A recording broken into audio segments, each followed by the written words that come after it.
When I was at Augsburg University as the Vice President of Institutional Advancement, working with Paul Pribenow, Paul did a marvelous job of articulating this concept of vocation. So I was in my first year there. I heard Paul speak to it, and he said, vocation is where your deep passion meets the world's deep need. And he said some people find that in their jobs, some people find that in their hobbies, in their volunteer service. And I stopped and I thought, oh my gosh, that's where I get to live every day in my work.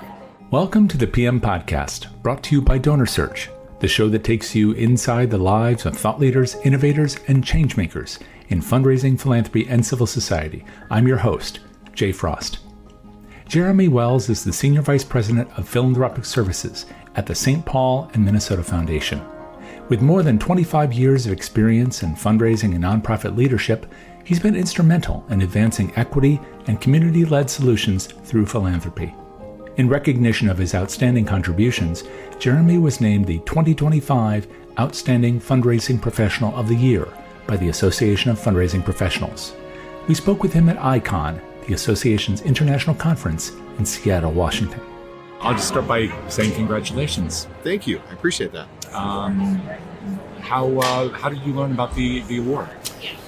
I've been a member of AFP since 2002, and I've been coming to ICON every year since 2005. So every year I've seen the award get presented at ICON. And early in my career, I was thinking, wow, those are people I aspire to be like. And, a lot of intentional outreach, getting to know people, finding out what makes them tick, where they derive their passion from. About 7 or 8 years ago, I had the opportunity to submit a nomination for someone who was a former boss of mine, Dr. Paul Pribenow, president of Augsburg University. Yes. And I worked for Paul for 5 years as his vice president. And so I submitted a nomination of support for Paul to receive the Outstanding Philanthropist Award, and he received it. And so I was able to celebrate with him at ICON that year. And, never really thought of myself in that same kind of vein, if you will. And it was last fall, my boss, Dr. Eric Jolly, president and CEO of the St. Paul and Minnesota Foundation, was visiting with me and said, what do you think about submitting a nomination for you? And I thought about it for a while, and I said, I would be flattered if you chose to do that. So I had the pleasure of working with him on the nomination, giving him some of the color commentary throughout my career, since we've worked together for 10 years, but my career spans further than that. And, you submit everything and then it goes away for a while, months. Right. And it was in January where I got the call that I was going to be receiving the award this year. And I was, humbled and thrilled and all those emotions, all those feels at the same time. Take me way back, sort of that color commentary. Where did this all begin for you? Yeah, well, my parents like to say I could, the only time I ever got in trouble when I was in school growing up was when we had a school fundraiser, because I would literally sneak out of school early to start canvassing the town before anyone else had a chance. Wait a minute, what were these fundraisers that you were I was selling magazines, candy bars, whatever it happened to be. I was not shy. What? No, usually just school activities. I grew up in a small little farm community in central North Dakota. Not a lot of organized activities, but we would do school fundraisers from time to time for different school supplies. And I always had a little competitive spirit, and I loved being able to do that. So my parents would tell you I was a fundraiser from a very early age, but it was my senior year of college.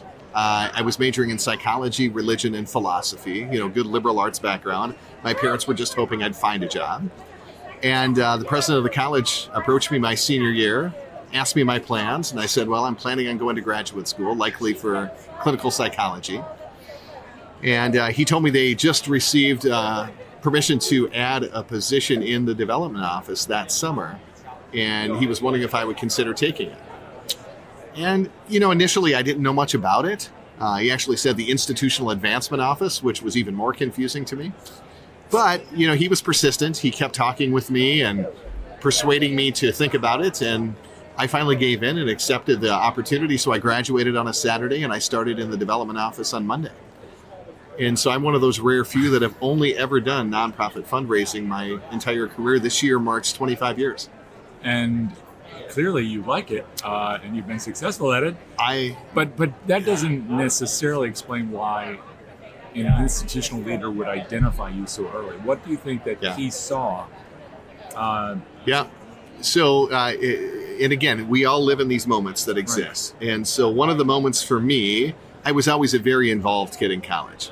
I participated in every activity I could. I was in the band, I was in the choir, I was doing theater, I was on a ministry team, I did student government, I did student activities, anything. Because I'm like, I don't have to pay extra for these. These are all part of the same package. I'm going to get my money's worth. And my junior year, I was voted as the student body president, which was a little bit of an anomaly. It was usually held for a senior role, but I happened to get it my junior year. And that happened to be our president's inaugural year, our new president that year, Dr. Comby. And so I was able to give one of his inaugural addresses as the student body president.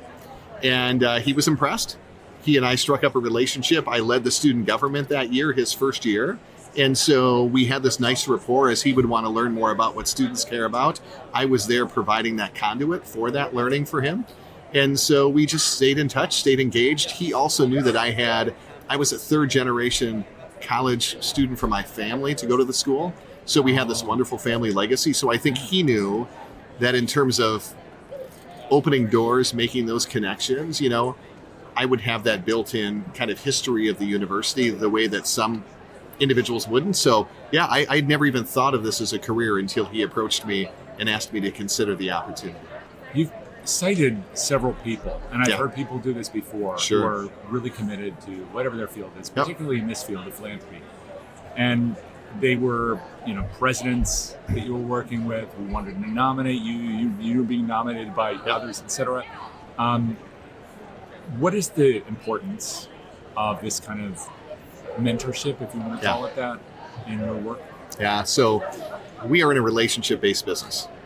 Relationships are everything. If you had the chance, there was a wonderful video that my boss recorded for my nomination this year, and that's kind of how he themed the video. He said, if you want to know about Jeremy is about relationships.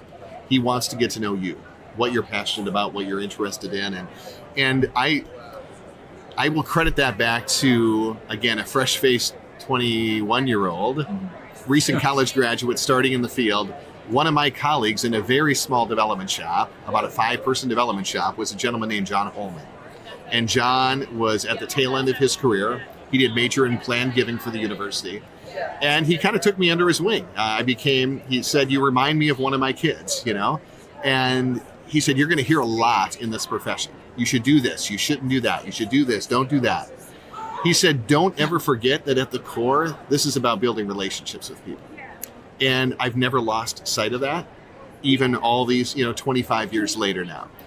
I've also had so many great mentors along the way that gave so freely of their experience, their wisdom and whatnot to me, that I just feel this sense of indebtitude and, kind of this drive to want to pay that forward to the next generation. And so I try and find those opportunities. If you look at the AFP award itself, one of the categories that they focus in on is mentorship and leadership.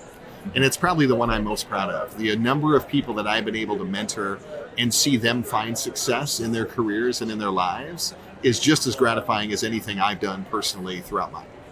Did you know that was what you were doing all along the way, though? Because this language we have for mentoring and so forth that we use in this field, especially if we've been in it for a while, I don't know about you, but I didn't have those terms when I was graduating from college. I didn't know what that meant. I'm not even sure how many mentors maybe I've even had, or I hope, opportunities where I provided mentorship. Yeah. But you've got a language for it. Where did that stem from? It was probably, midway throughout my career as I was moving into leadership, kind of getting centered in that space. And it was organizations like AFP and others where I could sign up to be a formal mentor or mentee. And you get into it, like you said, and then you're like, oh, wow, I actually been doing this. On both sides of the coin. I've been a mentee before, and I've actually been a mentor before, even if it was never, that label was never stuck on it. Similarly, one of the concepts that I like to use when I think about my career is this concept of vocation. Talk about that. What does that vocation mean to you? And so there are a lot of definitions. I couldn't tell you how Webster defines it, but I could tell you when I was at Augsburg University as the vice president of institutional advancement, working with Paul Pribenow, Paul did a marvelous job of articulating this concept of vocation. So I was in my first year there. I heard Paul speak to it, and he said, vocation is where your deep passion meets the world's deep need. And he said, some people find that in their jobs. Some people find that in their hobbies, in their volunteer service. And I stopped and I thought, oh my gosh, that's where I get to live every day in my work. And he gave words to something that I had experienced, but I didn't have the words for. And so I have often used that same language of, I get to practice my vocation day in and day out, living at this intersection of meaningful wealth in our society and real deep community need, and finding ways to marry and match those two together. I took you a little bit out of your journey. So Sure. you began, Yeah. of course, right there at your alma mater, Yeah. which is pretty special. University of Jamestown. If you love the school, It really was- nice. University of Jamestown. Yep. Jamestown, North Dakota. Okay. And so where from there? I mean, Yeah. how long were you in that role? Yeah, so I progressed quickly from the alumni relations director to the annual giving director to associate vice president of alumni and annual giving. I started taking on a major and planned giving portfolio. Fast For a young forward, person, too. yes, Yes, yeah. so So I that'd was be- probably 25 at the time, and had 3 promotions over 3 years. And I get to my 4th year of work, and I realize I still want to go to graduate school, but I really like what I'm doing. And so instead of going back toward the route of, I'm going to go become a clinical psychologist, I did this look across the country early 2004, and I said, I wonder if I could get a master's degree in this field. Very few options back then, and 2 popped up. One of them was Indiana University. Before it was the Lilly School, and the other was St. Mary's University in Minnesota, which had the oldest philanthropy and development program in the country. And I said, well, Minnesota, that's our neighbor. I was living in North Dakota. And so I applied and got accepted into that master's program and went for my first summer of residency in the summer of 2004. 3 weeks of intensive, like 21 days of class. And I went down there thinking, this is going to fill my, learning desire, that need that I had. And about a week into class, one of the faculty members, who was the vice president at the time, is a gentleman named Tim Burchell. Tim pulled me aside and he said, can we have lunch together today? I said, happy to. And he said, we've been looking for a senior major gift officer at St. Mary's. We've been interviewing for about a month and we can't seem to find the right individual. But he said, I know I've only had you in class 2 days, but he said, you're the person we've been looking for. He said, would you ever consider applying for a job down here? And I said, I'm at my alma mater. This is the best thing in the world. That must have been very hard. Oh, Loyalty. I was thinking, how can you work anywhere better than your alma mater? I get to go to the sporting events. I get to see. And one thing he told me, so he was persistent. I said no at the time. A few days later, he said, well, we have an afternoon off on Sunday. Would you have any interest in playing a round of golf? Well, now you're speaking my language. And I said, I'm not going to turn down the invitation to play golf. And one of the things he said on the golf course, I'll never forget, he said, I have no doubt you will be successful at the University of Jamestown. But you're always going to be a young alum there. They're always going to remember you as a student, and it will create challenges for you to progress as quickly as you probably deserve to progress throughout your career. He said, you come in here, no one knows you. You stand on your own merits, your own experiences, and you can carve out a different legacy and a path for yourself. Right. And so I had a number of late night conversations with my wife back in Jamestown. We had 2 little kids there. Oh, wow. And, Already married, that's a lot of responsibility in that kind of decision. Yeah. And so I submitted an application rather, and I left at the end of my 3 weeks with a job offer. And we moved down to Winona, Minnesota a month later. And I started as the senior major gift officer at St. Mary's University. Who won that round of golf? Tim did. Yeah.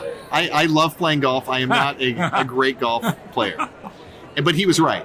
That was the most transformative 3 years of my career that I spent at St. Mary's for a few reasons. I finished my master's degree. I got my CFRE. And I went from becoming the senior major gift officer in year 1 to becoming the development director about 9 months later, to becoming the vice president and succeeding Tim afterwards about 3 months after that. So this was not only fortuitous, it sounds like it was a perfect fit for you. It was a great fit. His admonition, that if you stay, you're always going to be a young alum, which is probably one of the fears people have, even about the places that they love. Do you think that was particularly true for you? The reason I'm asking is because one of the potential criticisms of our field is that people move around too much. Correct. Now, you weren't doing that. You stayed for a number of 4 years, years. then you moved on, stayed for a number of years. But this idea of bouncing around jobs is something that people are critical of. Is it universally true, do you think, that people who have the opportunity to work for their alma mater, for example, will be hamstrung by those kinds of attitudes towards their own alma mater? It's a great question, and we can revisit the frequency of moving later, because that's something I'm passionate about as well. I don't think so. I think it can be a challenge for young alums. I think for people to revisit and come back and work for their, alma mater later, I think it can be a wonderful thing. And there was nothing better than going in to meet with someone and say, I bet you went to college with my dad, or my uncle, or my cousin, or my aunt, or, whoever it happened to be. I was the 26th member of my family to go to the University of Jamestown over 3 generations. I have my second daughter is there right now. My oldest daughter graduated 2 years ago, 4th generation. So there's something special about that. And I never would have progressed in my career as quickly had I not made that move. And actually, Tim Burchell became, just like John Holman I mentioned early at Jamestown, Tim Burchell was that mentor for me at St. Mary's that taught me kind of what it meant to be a leader and how to lead and kind of motivate and inspire others around you. And I'll never forget his mentorship. Tim was the person who introduced me to AFP in a more meaningful way, because he had served on the Global Ethics Committee for many years. He actually wrote some of the initial, the ethics assessment types of work that we do.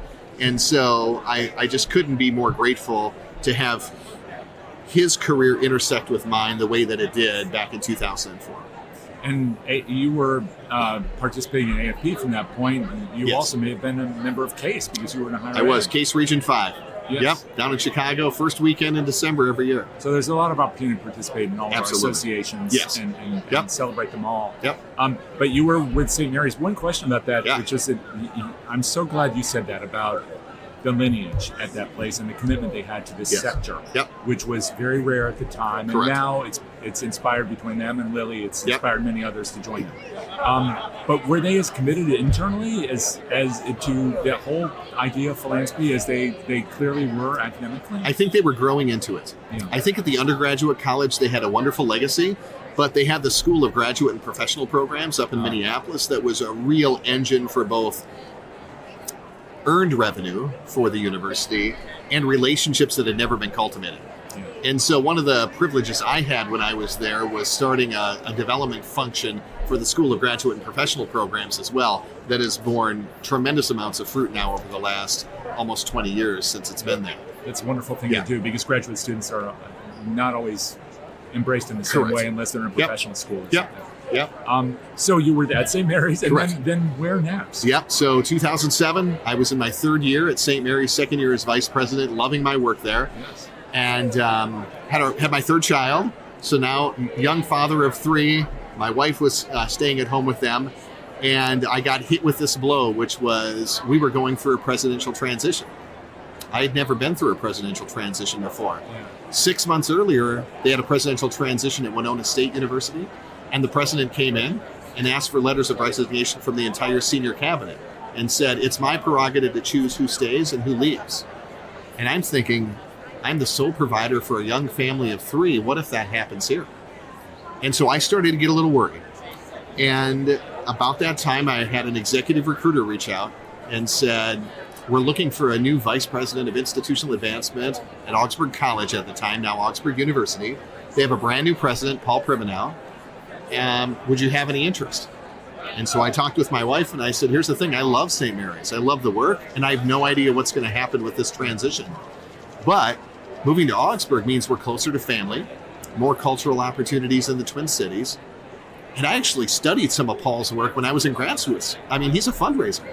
Like, I think working for a fundraising president could be transformative for my career. And so I put in an application, went through several rounds of interviews, and ended up being Paul's first vice president of institutional advancement for his first 5 years at Augsburg College. And it was, again, there's the third mentor in my career that had a transformative impact, because I was working for someone who knew more about fundraising than me. but let me stand on my own legs. He's like, I'm not going to tell you how to run the program, but I want to be helpful in your development program.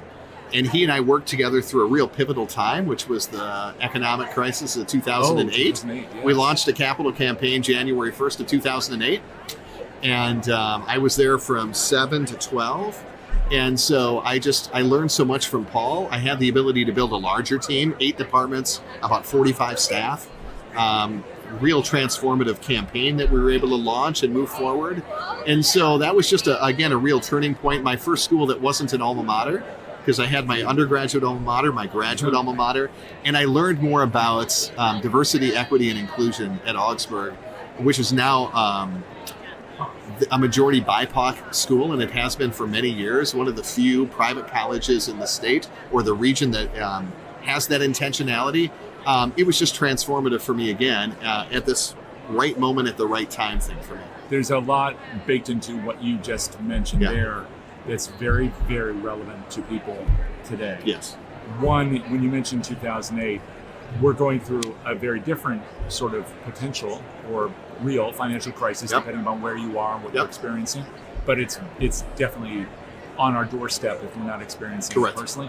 And the other one, which is directly related to it, is DEI. Correct. The institutions that have continued to vocally embrace their commitment to DEI are sometimes penalized for it. And one of the federal discussions is about addressing the internal cost recovery rate. That may or may not be a factor for Augsburg, but I don't know what kind of funding they receive from the federal government. But when you think at that time, and then people are going through or about to go through what they're going through today, what do you think are the lessons that you learned from that you think are particularly important for people to hear now?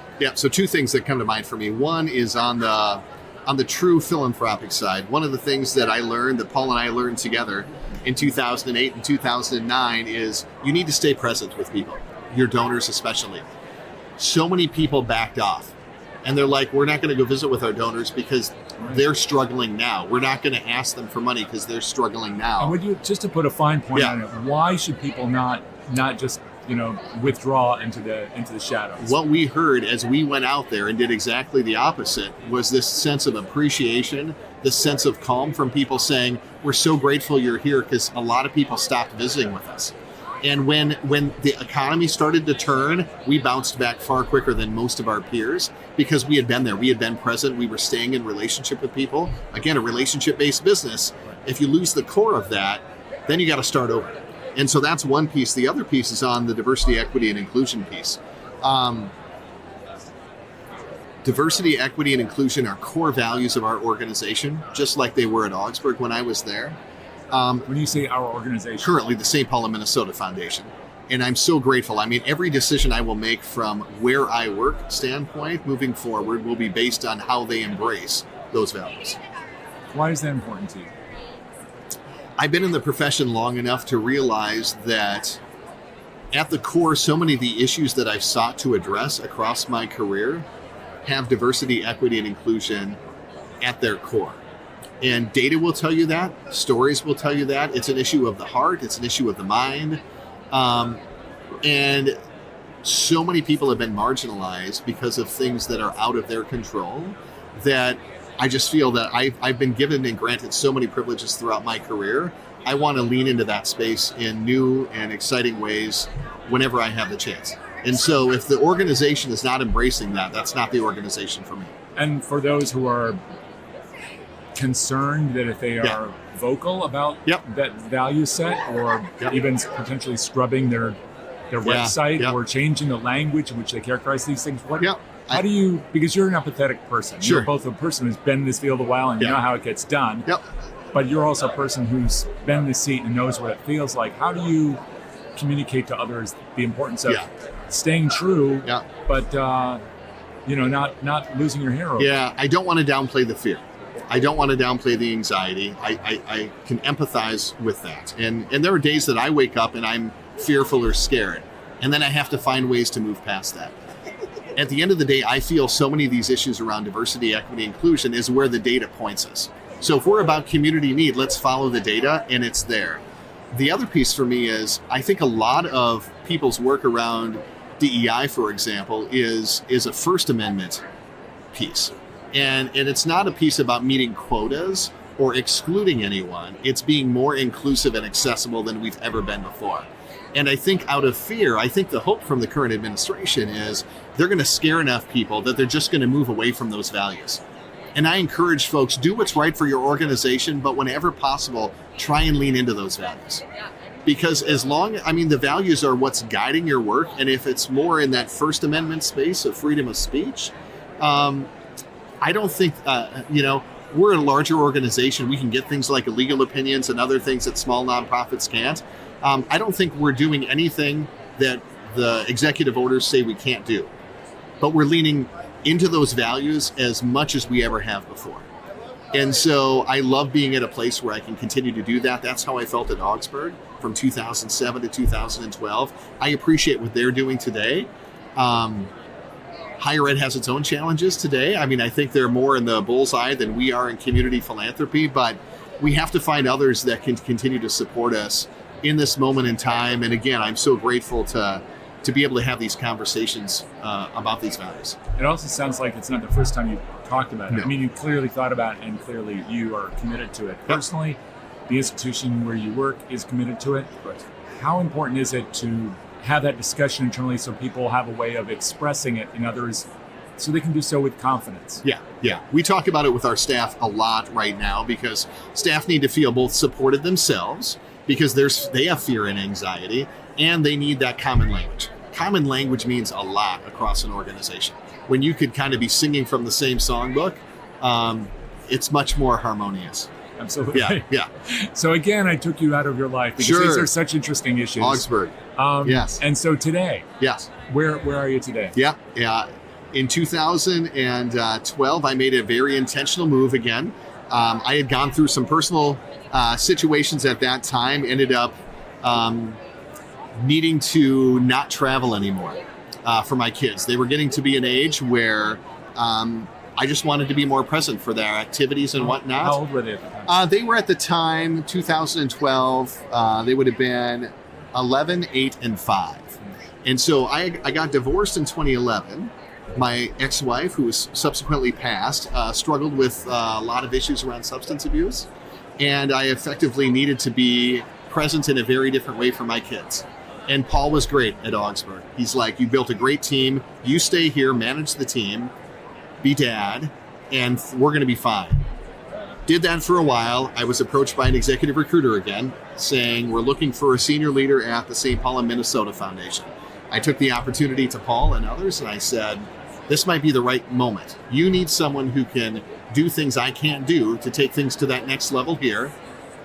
This gives me an opportunity to explore a new area of philanthropy, which I didn't know much about. I think it could be the best of both worlds. And so I applied for and got that job. I gave a 3-month notice. And so one of these nice long transitions that allowed the school to find my successor. I closed a lot of gifts those last 3 months, as any good fundraiser. It's like, we've worked together so long. I'd love to see this come to fruition before I leave. It must have been hard on a personal level because even if you had been through a divorce, it sounds like I'm sure that you and your kids were also coming to understand that in a different way. Very much. But also there's a physical dislocation probably that occurs with a job change. Yep. And I don't know how far did you move? I didn't move at all. Stayed in the community. You stayed in the, so the kids could stay in the schools. We stayed in the school, stayed in our house. Yep, the kids and I stayed in the house throughout everything. So I didn't have to do that. I was working in Minneapolis. Now I was working in St. Paul. Yeah, because that's a big part. I mean, part of our professional challenge is that when you're doing work at the level you do, there's travel. There is. Or to go and see donors. You have alumni scattered all around the country. Correct. And there are all these other things, and sometimes that means that we're not always, like you said before, fully present with our kids. Even we are when we're with them, but then when we're off at work, we're present for our work, and that can be tough. Yeah. How do you managed to stay in one place, which is remarkable, but how did you weather that other storm in the middle of all that? Yeah, I mean, it's I when I was at Augsburg, one of the other gifts I got, I met a gentleman named Jack Fortin, who was a semi-retired executive of World Vision, I believe, is where Jack worked. And he had written a book. And his book was called The Centered Life. And one of the things I learned from Jack, who was very transformative for me, was I was searching for balance in my chaotic life at that moment, and I was struggling to find it. And Jack's book really focused on the fact that balance is a fallacy. It's a carrot at the end of the stick you'll never catch. And instead of focusing on trying to bring balance to all these areas of your life, you need to find what centers you as a person and lean into those things. It might be 2 out of the 8 slices of your pie. And if those 2 things are 8, 9, 10s, other things can be 2s and 3s and you still feel great. And so for me, what centered me was my faith and my family. And so when I was stressed, if I leaned into those slices of the pie, everything else it balanced out.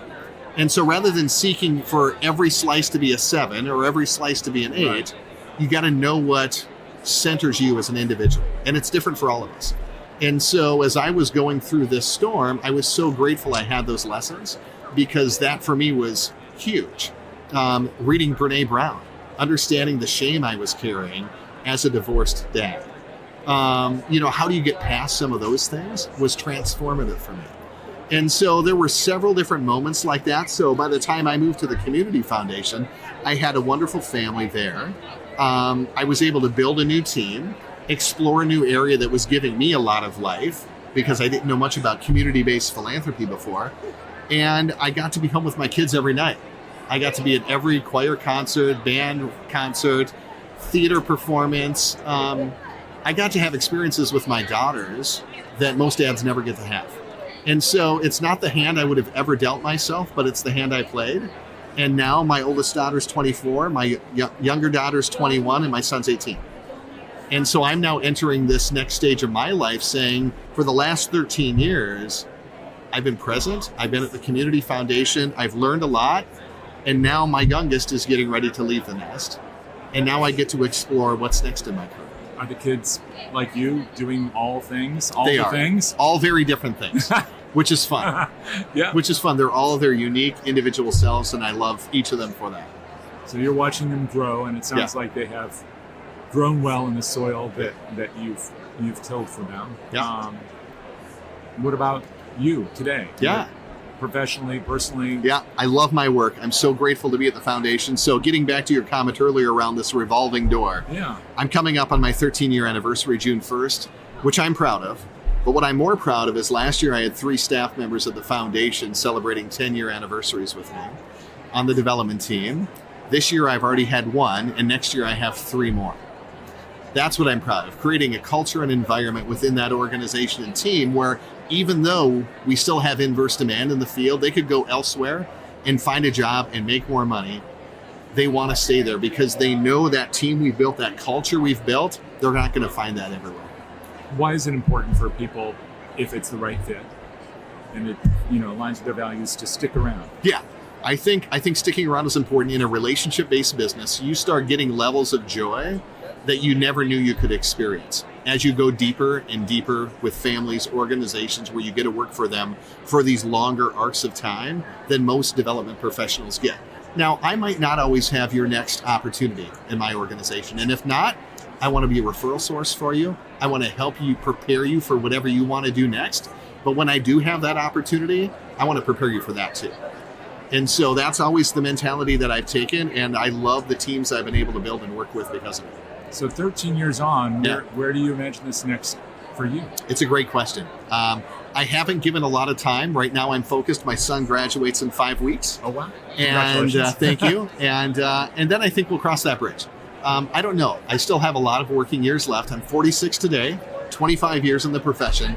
I could see myself staying and doing the very same thing, or I'm starting to explore what does it mean to be at that next level. I've said no to a lot of opportunities over the last decade plus because of my personal circumstance, and I don't necessarily have to say no anymore. And so, adding breadth or depth to my work in different ways certainly has some appeal as well. I've asked you a lot of things about your profession, the arc, and some of the issues that are important to you, and I think are very important also to many people in the field. But what I failed to ask you is the role that philanthropy plays in your life. Yeah. Can you talk about that a little bit? Yeah, philanthropy is central to everything I do, and I'm so grateful. I got remarried a little over 6 years ago, my beautiful wife, Kelly, now, I'm so glad she has such a generous heart. And so we regularly find opportunities to volunteer together. We regularly support a variety of organizations. Some she came to the marriage with, others I came to the marriage with. At any point in time, it seems like I'm serving on about 4 or 5 different nonprofit boards where I'm providing philanthropic support, board governing leadership.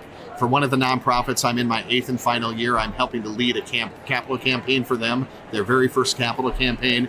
So philanthropy is just interwoven into my life in ways that I couldn't ever separate it. And I'm so grateful for the ways that I learned about it, watching my parents give in church and to organizations they cared about, and the ways that I've been able to explore it throughout my life and career. And yeah, it's central to who I am. It's like it said, it's embedded enough. It's like when you pour the sand together, you can't ever separate all the grains anymore. That's how I feel about philanthropy in my life. Are your parents still with you? They are. I'm so grateful. I couldn't ask for 2 better cheerleaders in my life. And they must know the kind of work that you're doing. I mean, yes. If they were committed to this at the community level and you do this professionally every day. Yeah. So what do they say about this journey that you've taken and the kinds of work that you're doing now? Yeah, they're extremely proud.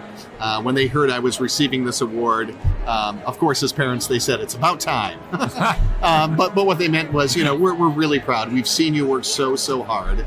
We've seen you raise incredible kids. They still live out in Jamestown, North Dakota. So for the last number of years, my daughters have got to spend more time with their grandparents in town as they went to college than I've got to see my kids. And I'm so grateful they have that relationship as well. So I think they know how hard I've worked at being a dad, at being a fundraising professional, at being a mentor. And it's just, I talk to my parents probably 3 or 4 times a week still. Well, that's it for this episode of the PM Podcast. You can learn more about the St. Paul and Minnesota Foundation at spmcf.org. Information about AFP and its annual awards and honorees is available at afpglobal.org. Our thanks to our sponsor, DonorSearch, the world leader in AI-powered fundraising intelligence solutions for the nonprofit world. Our producer is Jack Frost, and our theme music is Moving Out, Moving In by Jay Taylor, and is provided courtesy of Epidemic Sound. If you like what you heard, make sure to subscribe wherever you like to listen. Check out our sister shows, Frontlines of Social Good and How to Raise, and come back next weekend for another conversation with a leader in the world of social good. Until then, this is Jay Frost. Thanks for joining me.